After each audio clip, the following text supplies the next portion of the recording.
યોહાનની સુવાર્તા એનો પહેલો અધ્યાય 1-14 કલમ આપણે વાંચી અને એમાં મુખ્યત્વે 14મી કલમ ઉપર આજે સવારે આપણે ફોકસ કરવાના છે. પણ 1-13 કલમમાં જે થોડું બેકગ્રાઉન્ડ આપવામાં આવ્યું છે એ પણ આપણે ટૂંકમાં સમજવાના છે. અહીંયા મેં પહેલા પણ કહ્યું હતું કે યોહાન એ એક ખાસ હેતુની સાથે આ સુવાર્તાને લખે છે. એમણે જયારે આ સુવાર્તા લખી ત્યારે આગળની જે 3 સુવાર્તાઓ છે, માથી, માર્ક અને લુકની સુવાર્તા, એ ઓલરેડી હતી, લખાયેલી હતી.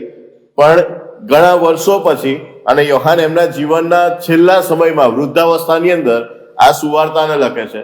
અને જ્યારે એ એમના જીવનના છેલ્લા સમયની અંદર એ ભૂતકાળને વાગોળે છે, લગભગ 60 વર્ષ પહેલા બની ગયેલી બીનાઓને એ જોઈ રહ્યા છે જ્યારે આ સુવાર્તા લખે છે ત્યારે. કારણ કે ઈસુ ખ્રિસ્તના જન્મ, મરણ, પુનરુત્થાન, સ્વર્ગારોહણ એને 60 જેટલા વર્ષ થઈ ગયા છે જ્યારે યોહાન આ સુવાર્તા લખી રહ્યા છે. અને એટલા માટે એ 60 વર્ષ જૂની વાતોને હવે 60 વર્ષ પછી એક પરિપક્વ વ્યક્તિ તરીકે, વૃદ્ધ વ્યક્તિ તરીકે, વડીલ તરીકે જ્યારે એ નિહાળી રહ્યા છે અને મંડળીની પરિસ્થિતિ 60 વર્ષ પછી એ જોઈ રહ્યા છે.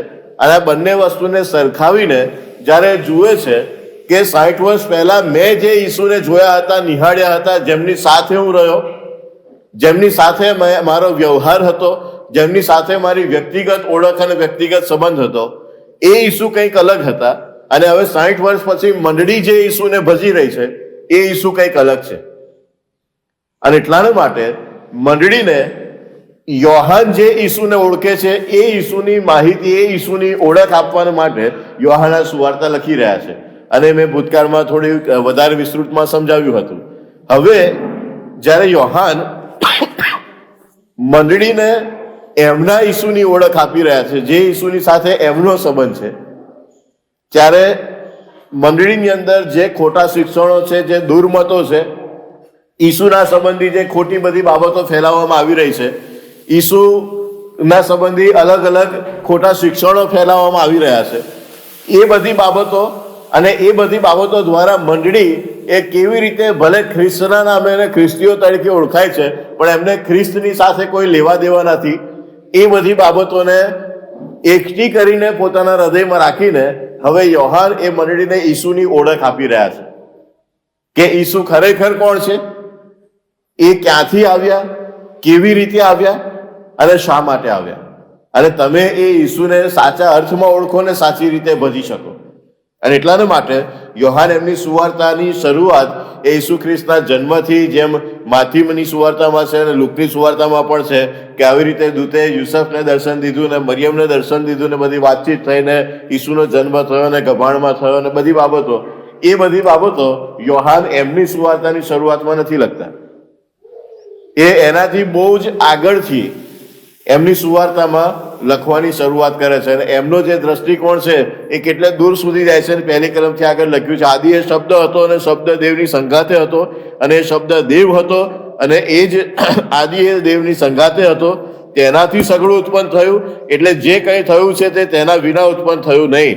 અને તેનામાં જીવન હતું અને એ જીવન માણસોનું અજવાળું હતું. આ જે ઈસુને હું ઓળખું છું એ ઈસુની શરૂઆત એ બેથલેહેમની અંદર નથી. આ ઈસુની શરૂઆત યુસફ અને મરિયમથી નથી.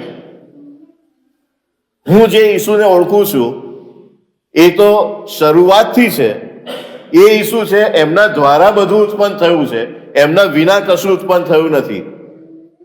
હું જે ઈસુને ઓળખું છું એ તો અનંતકાળ સુધીના જે ઈશ્વરની વાત નિયમશાસ્ત્રની અંદર કરવામાં આવી છે, જેની ઓળખ મૂસાને આપવામાં આવી, હું જે છું તે છું, યહોવા દેવ, એ સદૈવ થઈને આપણી મધ્ય આવે છે. અને એ ઈસુને હું ઓળખું છું. અને એક આખી અલગ અલાયદી ઓળખ યોહાન એમની સુવાર્તાની અંદર ઈસુ ખ્રિસ્તને આપે છે કે આપણે ખ્રિસ્તીઓ તરીકે જે ઈસુને ભજીએ છે એ ઈસુ ખરેખર તો આ ઈસુ છે. એ તો ઈશ્વર છે, જેમના દ્વારા સગળું ઉત્પન્ન થયું છે, જેમના શબ્દથી સગળું ઉત્પન્ન થયું છે. ઉત્પત્તિના પુસ્તકમાં જે બાબતો લખવામાં આવી છે એ બધી બાબતો કરનાર એ આ ઈસુ છે. અને એ ઓળખ આપતા પછી એ કહે છે કે હવે એ ઈશ્વર એ એમના પોતાનાની પાસે આવે છે. ત્યાં 5મી કલમથી આગળ અજવાળું અંધારામાં પ્રકાશે છે, પણ અંધારાએ તેને સ્વીકાર્યું નહીં. દેવે મોકલેલો એક માણસ આવ્યો, તેનું નામ યોહાન હતું, અને તે શાહિદીને સારું આવ્યો કે અજવાળા વિશે તે શાહિદી આપે, એ માટે કે સર્વ તેનાથી વિશ્વાસ કરે. તો તે અજવાળું ન હતો, પણ અજવાળા વિશે શાહિદી આપવાને તે આવ્યો હતો. અને ખરું અજવાળું તો તે હતું કે જે જગતમાં આવીને હરેક માણસને પ્રકાશ આપે છે. તે જગતમાં હતો અને જગત તેનાથી ઉત્પન્ન થયું હતું, તો પણ જગતે તેને ઓળખ્યો નહીં. તે પોતાનાની પાસે આવ્યો, પણ પોતાના લોકે તેનો અંગીકાર કર્યો નહીં. પણ જેટલાય તેનો અંગીકાર કર્યો અને જેટલાય તેના નામ પર વિશ્વાસ કરે છે, તેટલાને તેણે દેવના છોકરા થવાનો અધિકાર આપ્યો. હવે અહીંયા આ 12મી કલમ સુધી જે આખું વર્ણન લખવામાં આવ્યું છે, એની અંદર યોહાન એવી બાબતો કહી રહ્યા છે કે આ ઈસુ કે જે ઈશ્વર છે એ પોતાના લોકોની પાસે આવ્યા, પણ પોતાના લોક એ એમનો અંગીકાર કરી શકતા નથી, એમને સ્વીકારી શકતા નથી, કારણ કે એ એમને ઓળખતા નથી. હવે એમની ઓળખ આપવાની માટે એમના આગમનની પહેલા એક શાહિદને પણ મોકલવામાં આવે, એક સાક્ષીને મોકલવામાં આવ્યા, જે યોહાન બાપ્તિસ્મી, જે અહીંયા લખવામાં આવ્યું છે 7મી કલમથી આગળ, 6ઠ્ઠી ને 7મી કલમમાં. એ આવે એની પહેલા એ એક સાક્ષીને મોકલે છે કે જેથી એ આવે અને એ સાક્ષી પૂરે કે મારી પાછળ કોઈક આવી રહ્યું છે, એમના આગમનને માટે તમે તૈયાર થાઓ. મારી પાછળ જે આવી રહ્યા છે એ કંઈક બહુ મોટા મહાન અને અલગ પ્રકારના વ્યક્તિ છે, એ તો ઈશ્વર છે. તમે એમને ઓળખી શકો એટલાને માટે મને મોકલવામાં આવ્યો છે, એમની શાહિદી, એમની સાક્ષી આપવાને માટે, એમની જાહેરાત કરવાને માટે. અને એ જાહેરાત થાય છે ને પછી ઈસુ આવે છે, તેમ છતાંય જગત એમને ઓળખી શકતું નથી. આ કોણ છે એ એમને ખબર નથી પડતી. અને એટલા માટે કહે છે કે એ પોતાનાની પાસે આવ્યો, પણ પોતાના લોકોએ તેનો અંગીકાર કર્યો નહીં. અજવાળું અંધારામાં પ્રકાશ્યું, પણ એ અજવાળાનો સ્વીકાર કરી શકતું નથી. હવે આ પરિસ્થિતિ જે થાય છે, એ પરિસ્થિતિ શા માટે થાય છે? અને એ 14મી કલમ જે આપણે વાંચીએ છીએ એના પ્રકાશની અંદર આપણે સમજવા માંગીએ છીએ. શબ્દ સદે થઈને આપણામાં વસ્યો, અને બાપના એકાકી જને દીકરાના મહિમા જેવો તેનો મહિમા અમે દીઠો, ને તે કૃપા તથા સત્યતાથી ભરપૂર હતો. શબ્દ સદે થઈને આપણામાં વસ્યો. અહીંયા જે વસ્યો શબ્દ છે, મૂળ ગ્રીક ભાષામાં જે લખવામાં આવ્યું છે, શબ્દ સદે થઈને આપણામાં મુલાકાત મંડપ બન્યો. જે મૂળ શબ્દ લખવામાં આવ્યો છે, વસવાટ કર્યું એટલે આપણામાં મુલાકાત મંડપ બન્યો. એ અર્થની અંદર એ શબ્દ ત્યાં મૂળ ગ્રીક ભાષામાં યોહાને લખ્યો. હવે યોહાન ત્યાં કહેવા શું માંગે છે? જ્યારે કહે છે કે શબ્દ સદે થઈને, એટલે કે ઈશ્વર એ દેહ ધારણ કરીને આપણામાં મુલાકાત મંડપ બને છે, તો એનો અર્થ શું થાય? મુલાકાત મંડપ એ આપણા બધા માટે અજાણ્યો નથી. જૂના કરારની અંદર એ મુલાકાત મંડપ આપવામાં આવ્યો, અને મુલાકાત મંડપ આખી વ્યવસ્થા એ મૂસા દ્વારા આપવામાં આવી, ઈશ્વરે મૂસા દ્વારા આપી. અને એનો હેતુ શું હતો? નિર્ગમનનું પુસ્તક એના 25મા અધ્યાયમાં આપણે જઈએ અને ત્યાં ઈશ્વરે આખી મુલાકાત મંડપની વ્યવસ્થા મૂસા દ્વારા ઇસરાયેલી પ્રજાને આપી. અને ત્યાં એ શા માટે આપી? 1 થી 8 કલમ હું વાંચું છું. જૂના કરારમાં 72 નંબરનું પાન, નિર્ગમનનું પુસ્તક 25મો અધ્યાય 1 થી 8 કલમ. અને યહોવાએ મૂસાની સાથે બોલતા કહ્યું કે ઇસ્રાયેલ પુત્રોને કહે કે તેઓ મારે સારું દાન ઉઘરાવે, જેના મનમાં આપવાની હોશ હોય તે પ્રત્યેક માણસની પાસેથી મારું દાન ઉઘરાવો. તેઓની પાસેથી જે દાન ઉઘરાવવાનું તે આ પ્રમાણે: સોનું તથા રૂપું તથા પિત્તળ, અને નીલ તથા જાંબુડા તથા કિરમજી રંગો, ને શણ ને બકરાના વાળ, ને ગેટાના લાલ રંગેલા ચામડા તથા સીલ માછલીના ચામડા, ને બાવળનું લાકડું, બત્તીને માટે તેલ, અભિષેકના તેલને સારું તથા સુવાસિત ધૂપને સારું સુગંધીઓ, ગોમેદ, પાષાણો ને એફોદ તથા ઉરપત્રને માટે જળવાના પાષાણો. અને તેઓ મારે સારું પવિત્ર સ્થાન બનાવે કે હું તેઓની મધ્યે રહું. આખી વ્યવસ્થા આપવામાં આવી કે તમે દાન ઉઘરાવો, દાનમાં આવા પ્રકારની આટલી વસ્તુઓ ઉઘરાવો, અને આ બધું ભેગું કરીને તમે શું કરો? તમે મારે સારું પવિત્ર સ્થાન બનાવો. 8મી કલમમાં મારે સારું પવિત્ર સ્થાન બનાવો, મારે સારું રહેવાની એક વ્યવસ્થા ઊભી કરો, એક અલગ અલગની જગ્યા ઊભી કરો. શા માટે? કેમ કે હું તેઓની મધ્યે રહું. હું તેઓની મધ્યે, ઇસરાયેલી પ્રજાની મધ્યે આવીને હું રહું, એટલા માટે મારે સારું તમારી મધ્યે રહેવાનું એક સ્થાન બનાવો. હવે મિસરની ગુલામગીરીમાંથી ઇસરાયેલી પ્રજા બહાર નીકળી અને પછી 40 વર્ષ સુધી અરણ્યમાં એ લોકો ભટક્યા, અને આખો ઇતિહાસ આપણને ખબર છે. અને 40 વર્ષ દરમિયાન જે મુશ્કેલીઓ, પ્રશ્નો આવ્યા અને જે તકલીફો અને પડકારો ઊભા થયા, અને એમાં વારંવાર ઇસરાયેલી પ્રજાએ ઈશ્વરની સામે આંગળી ચીધી, મૂસાને પડકાર્યો. અને ત્યાં કહે છે કે અમને તો અહીંયા અરણ્યમાં મરી જવાને સારું, મારી નાખવાને માટે તમે લઈને આવ્યા છો. મિસરમાં અમારું વધારે સારું હતું, ત્યાં વધારે સુખ સગવડ અને શાંતિ હતી. અને અનેક વાર એમણે પ્રશ્નો ઉભા કર્યા, અને અનેક વાર ઈશ્વરે એમને ચમત્કારો અને ચિહ્નો વડે જવાબો આપ્યા. પથ્થરમાંથી પાણી આવ્યું અને કડવા પાણી મીઠા થયા, અને સમુદ્રના 2 ભાગ થયા, અને આકાશમાંથી માનના વરસાવવામાં આવ્યું. અનેક બાબતો થઈ. ઈશ્વરે વારંવાર એમની હાજરી ઇસરાયેલી પ્રજાની મધ્યે છે એ દર્શાવવાના માટે આ બધા ચમત્કારો અને ચિહ્નો આપ્યા. પણ તેમ છતાંય ઇસરાયેલી પ્રજા એ ઈશ્વર ઉપર હજુય વિશ્વાસ નથી કરી શકતી. અને હવે ઈશ્વર કહે છે કે હું દ્રશ્ય રીતે તમારી મધ્ય આવીને રહું, તમારી સાથે રહું, તમે જ્યાં છો ત્યાં હું રહું. અને એટલા માટે મારે સારું પવિત્ર સ્થાન બનાવો. અને અરણ્યની અંદર ઈશ્વરની માટે આ મુલાકાત મંડપ ઉભો કરવામાં આવ્યો, કે જેથી ઈશ્વર એ એમના લોકોની સાથે રહે, એમના લોકોની વચમાં આવીને રહે.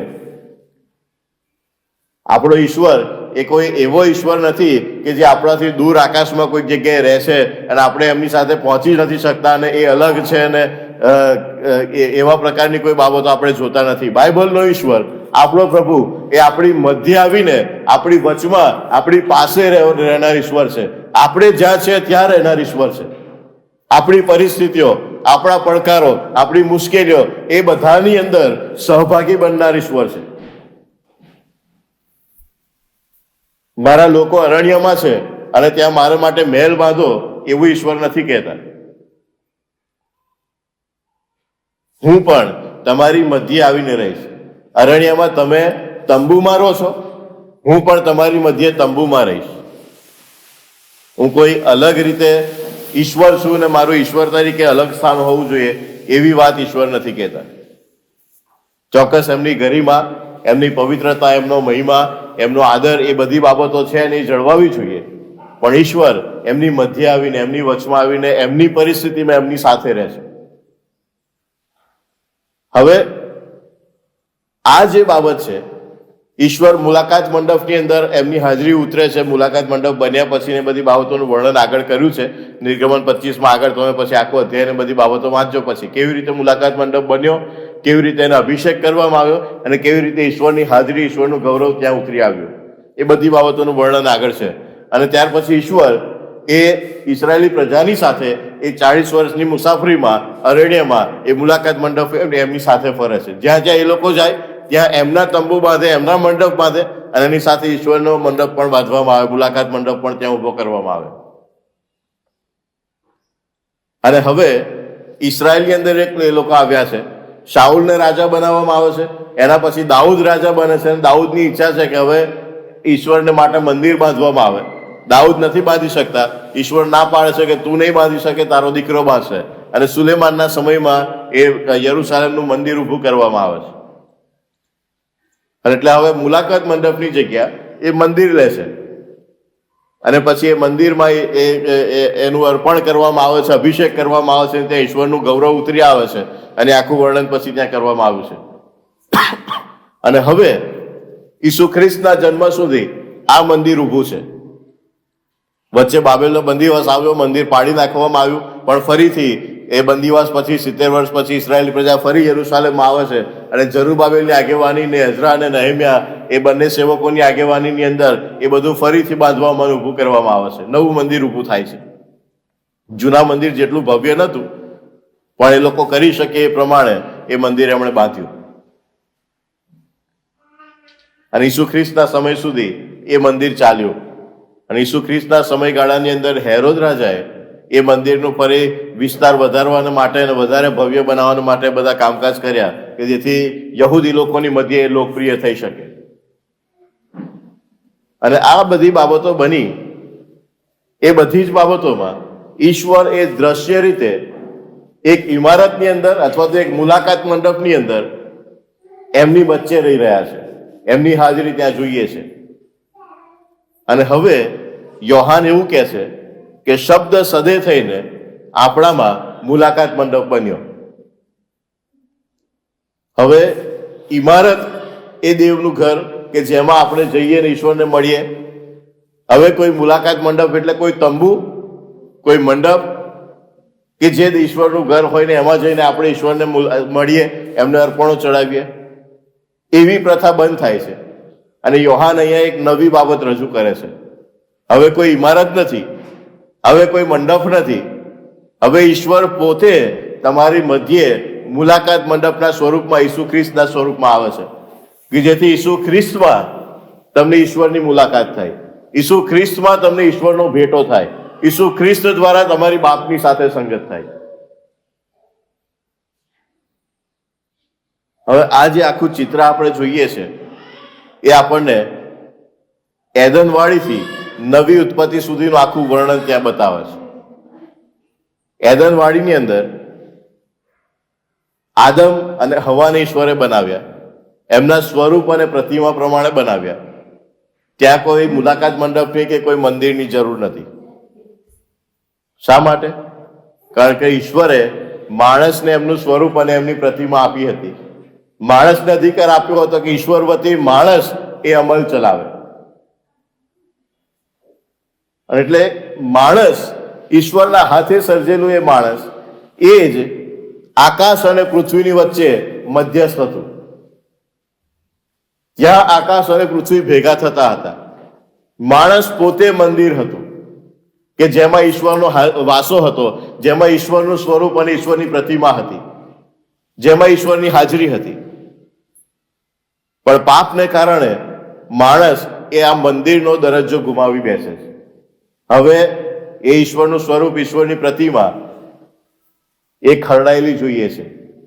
હવે માણસને બહાર હાંકી કાઢવામાં આવે છે. અને એટલા માટે ત્યાર પછી જે વેદીઓની શરૂઆત થાય છે, વેદી બાંધવાની શરૂઆતમાં પહેલા થાય છે કે જ્યાં અર્પણ ચડાવવામાં આવે અલગ અલગ રીતે. ઇબ્રાહિમે ને યાકુબે ને યુસફે બધા એ પ્રમાણે બધી વ્યવસ્થાઓ આગળ જૂના કરારમાં જોઈએ છે. વેદી બાંધીને અર્પણ ચડાવ્યા. ત્યાર પછી મુલાકાત મંડપ આવે છે અને ત્યાર પછી મંદિર આવે છે. અને એ પ્રથા પછી કાયમ માટે ચાલી જાય છે. આ આખી જે પરિસ્થિતિ છે એ માણસ એ હંમેશા ઉજવતું આવ્યું કે અમને મંદિર મળ્યું, અમને મુલાકાત મંડપ મળ્યો, અમને વેદી મળી. પણ હકીકતમાં એ બાબત તો માણસની જે કફોડી પરિસ્થિતિ છે, માણસની જે દયનીય પરિસ્થિતિ છે એને દર્શાવે છે. તમે શું ગુમાવી બેઠા છો એ બતાવે છે. હવે તમે મંદિર નથી રહ્યા, હવે એ તમારી બહાર છે. હવે ઈશ્વરની હાજરી તમારી અંદર નથી રહી, કારણ કે પાપને કારણે તમે ગુમાવી બેઠા છો. હવે ઈશ્વરને મળવાને માટે તમારે તમારી બહાર જ કોઈ ઇમારતમાં જવું પડે છે, કોઈ મુલાકાત મંડપમાં જવું પડે છે, કોઈ વેદીની આગળ જવું પડે છે. માણસે એ ખુશ થવાની વાત નથી, માણસે ત્યાં દુઃખી થવાની વાત હતી. જે મારી અંદર હતું એ હવે મારી બહાર નીકળી ગયું છે ને હવે એ મારી સામે જોઉં છું. અને એ કફોડી પરિસ્થિતિ માણસની હતી. પણ માણસ એને સમજી ના શક્યું. માણસ એમાં ને એમાં જ રચ્યું પચ્યું રહ્યું. આપણે એમાં ને એમાં જ ખુશ થતા રહ્યા. ભવ્ય મંદિર મળ્યું, ભવ્ય મુલાકાત મંડપ મળ્યો, બધી ભવ્ય વેદી મળી અને એ બાબતોમાં ખુશ થયા. પણ હકીકતમાં તો એ મારી અંદર હતું અને હું એને મારા પાપને કારણે ગુમાવી બેઠો. તો મને તો દુઃખ થવું જોઈએ કે આ ભવ્યતા જે મારી અંદર હતી એ હવે મારી બહાર જતી રહી. હવે મારા જીવનનો, મારા શરીરનો, મારા હૃદયનો હિસ્સો ના રહી, કારણ કે મેં પાપ કર્યું અને હું એને ગુમાવી બેઠો. અને નવા કરારની અંદર યોહાન હવે એ બાબત સમજાવે છે. શબ્દ સદે થઈને આપણામાં વસ્યો.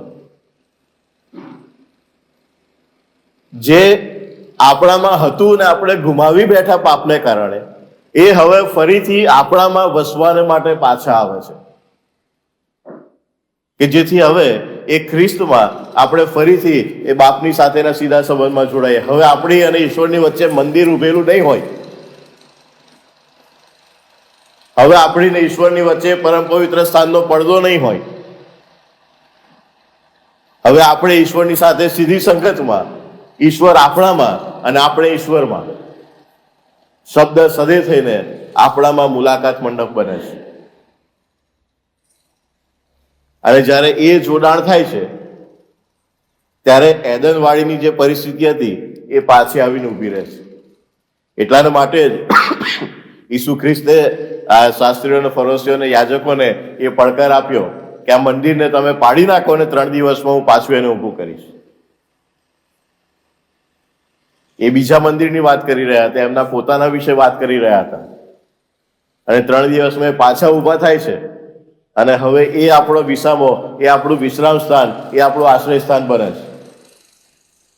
અને જે મંદિર યરુશાલેમમાં હતું, ઈસવીસન 70 અંદર રોમનો દ્વારા બધું ખલાસ કરી નાખવામાં આવ્યું. અને ત્યારથી આજ દિન સુધી ત્યાં બીજું કોઈ મંદિર ઊભું થઈ શક્યું નથી. કેમ કે હવે પ્રભુ ઈસુ પોતે આપણો મુલાકાત મંડપ છે. અને એનાથી આગળ પછી બીજી એક વાસ્તવિકતા આપણી સામે આવે છે કે જ્યારે પ્રભુ શારીરિક રૂપે આપણી મધ્યે નથી, એ પુનરુત્થાન પછી બાપની પાસે ગયા અને ફરી લેવા માટે આવવાના છે, પણ એ બંનેની વચ્ચેનો જે સમયગાળો છે એની અંદર મુલાકાત મંડપ બનવાની જવાબદારી એ પ્રભુએ આપણને, એમની મંડળીને, એમની કન્યાને સોંપી છે. હવે એ મુલાકાત મંડપ આપણે છીએ કે આપણામાં જગતને ખ્રિસ્તનો ભેટો થાય, આપણામાં જગતને ઈશ્વર મળે, ઈશ્વરની ઓળખ મળે, ઈશ્વરની પ્રાપ્તિ થાય. એટલા જ માટે સંત પાઉલ પહેલા કોરિન્થીને અંદર 3 અધ્યાય અને 6 અધ્યાય બંને જગ્યાએ બાબત કહે છે. 3 અધ્યાયની અંદર મંડળીને કહે છે કે તમે દેવનું મંદિર છો, અને 6 અધ્યાયમાં વ્યક્તિગત રીતે કહે છે તમારું શરીર એ દેવનું મંદિર છે, તમને મૂલ્ય આપીને ખરીદવામાં આવ્યા છે, દેવનો પવિત્ર આત્મા તમારામાં વાસો કરે છે. હવે તમે મુલાકાત મંડપ છો, તો મુલાકાત મંડપમાં શું થાય? આભાર સ્તુતિ થાય, ઈશ્વરની આભાર સ્તુતિ થાય, ઈશ્વરનો મહિમા થાય. કેવી રીતે થાય? જગતને ઈશ્વરની સાથે ભેટો કરાવીને. આપણે કાલ્પનિક વાતોમાં બહુ ખોવાઈ ગયા છે. આભાર સ્તુતિ કરવાની એટલે ઊભા થઈને હાલેલુયા સ્તુતિ કરેંગે ગાયું એટલે આભાર સ્તુતિ થાય? ના, એને સ્થાન છે, પણ એ એક ફક્ત માધ્યમ છે. આભાર સ્તુતિ ક્યારે થાય છે? જ્યારે ઈશ્વરની ઈચ્છા પૂરી થાય છે. ઈશ્વરની ઈચ્છા ક્યારે પૂરી થાય છે? જ્યારે આપણે મુલાકાત મંડપ બનીને બીજાને ઈશ્વરની સાથે ભેટો કરાવીએ છીએ. આપણું જીવન, આપણું શરીર, આપણી મંડળી, આપણું ઘર એ ઈશ્વરનું આશ્રય સ્થાન બને છે કે જ્યાં બીજા લોકો આવીને પ્રભુને મળે, પ્રભુનો સાથે એમનો ભેટો થાય, પ્રભુનો પ્રકાશ, પ્રભુનું ગૌરવ જગતને આપણામાં દેખાય. જો એ નથી થતું તો પછી આભાર સ્તુતિ ક્યાં રહી?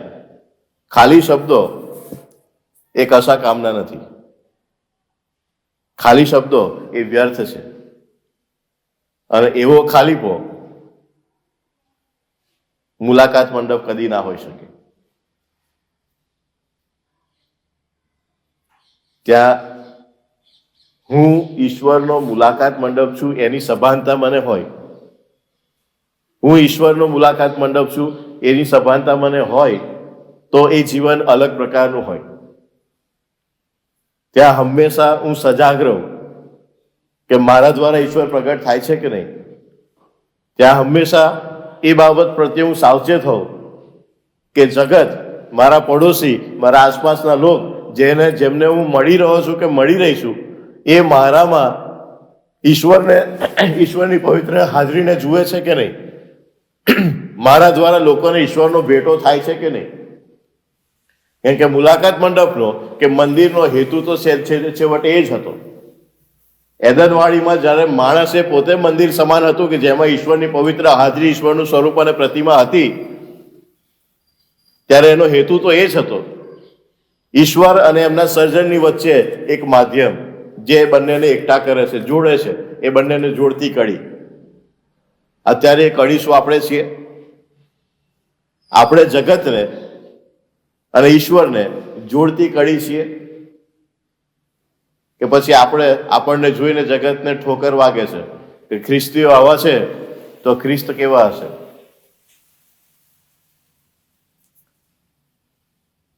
આપણી ખોટી સોબતો, આપણા વ્યસનો, આપણી ખોટી બાબતો, આપણો અહંકાર, આપણી ખેંચતાણ, આપણી ઈર્ષા, આપણી અદેખાઈ, શું એ બધી બાબતો મુલાકાત મંડપનો ભાગ હોઈ શકે? જો હું મુલાકાત મંડપ હોઉં તો શબ્દ સદે થઈને આપણામાં મુલાકાત મંડપ બન્યો એટલા માટે કે આપણા દ્વારા એ બીજા સુધી પહોંચી શકે. પણ આપણે શું કરીએ છીએ? શું આપણે એ જવાબદારી પૂરી કરીએ છીએ હવે કે હું મુલાકાત મંડપ બનું અને મારામાં અને મારા દ્વારા પ્રભુનો મહિમા થાય, પ્રભુની આભાર સ્તુતિ થાય, અનેક લોકો પ્રભુને ઓળખે? આપણી આંખોને બંધ કરીએ.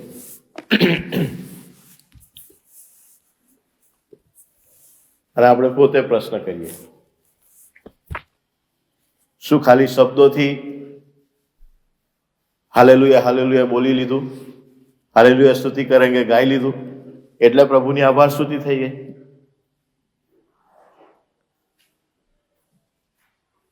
કે પછી સાચા અર્થમાં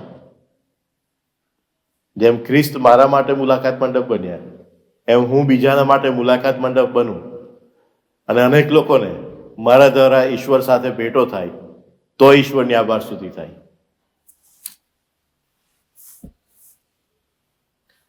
લુકની સુવાર્તાના 15મા અધ્યાયની અંદર ખોવાયેલા ઘેટાનું દ્રષ્ટાંત, ખોવાયેલા સિક્કાનું દ્રષ્ટાંત અને ખોવાયેલા દીકરાનું દ્રષ્ટાંત, અને ત્રણેય જગ્યાએ એ બાબત બહુ સ્પષ્ટપણે નોંધી છે. એક પાપી પસ્તાવો કરે છે, એક ખોવાયેલાને બાપની સાથે ભેટો થાય છે, પાછા મળે છે, ત્યારે સ્વર્ગમાં હજારોને લાખો દૂતો આભાર સ્તુતિ કરે છે, ત્યારે ઈશ્વરની આભાર સ્તુતિ થાય છે, ત્યારે ઈશ્વરનો મહિમા થાય છે. જો હું મુલાકાત મંડપ બનું છું, મારી ઈશ્વરની આભાર સ્તુતિ કરવી છે, તો બીજાઓને ઈશ્વરનો ભેટો કરાવું, એ થકી જ ઈશ્વરની આભાર સ્તુતિ થશે. આ વર્ષના છેલ્લા રવિવારે એ નિર્ણય કરીએ કે નવા વર્ષમાં હું ઈશ્વરને આવી રીતે ભજીશ. નવા વર્ષમાં હું મુલાકાત મંડપ બનીશ. જેમ પ્રભુ મારા માટે મુલાકાત મંડપ બન્યા એવી રીતે હું મુલાકાત મંડપ બનીશ, જેથી અનેક લોકોને ખ્રિસ્તનો ભેટો થાય.